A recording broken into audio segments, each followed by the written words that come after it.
D, are the only three digits in that word, and the only three consonants in that word, and they can only represent 212, and it's easy enough to know that that's the association is obvious, Indian to Manhattan, because we bought Manhattan from the Indians, didn't we?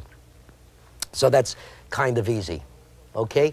If you want to associate no time to California, or rather Los Angeles, then you've got 213, the area code for Los Angeles. I leave that to you. The rest of the number usually would be 7 digits. In other words, oh well, here's the number. Let's say 947-9950. Well, let's say that was Mr. Cohen's telephone number. Let's forget area code for a moment. That's Mr. Cohen's telephone number. How in the world could I remember that? Well, I can visualize Cohen because I picture an ice cream cone. Brick would give me 947, wouldn't it? Look, B-R-K. And pebbles, or pupils.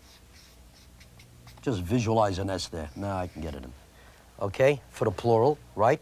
I looked at 995, I thought pebble, why not just pluralize?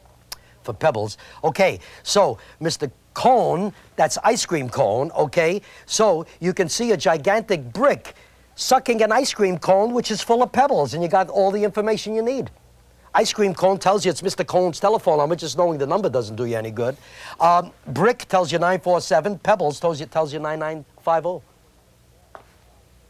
So that's the way you would apply these ideas to remember telephone numbers. It is, again, quite that simple.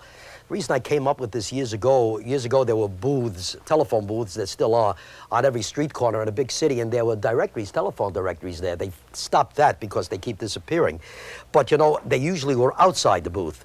And what would happen is, if you wanted to call somebody, you would look up a number, and then you've got it, and as you go back to the booth, somebody else just walked in, you see. So now you're waiting, and by the time that person walks out, say, oh gosh, I forgot the number, you got to go back to the directory, see. Now you look up that number, and somebody else stepped in, or you get a busy signal, so you have to go back and look up the number. It was perpetual motion. That can go on forever.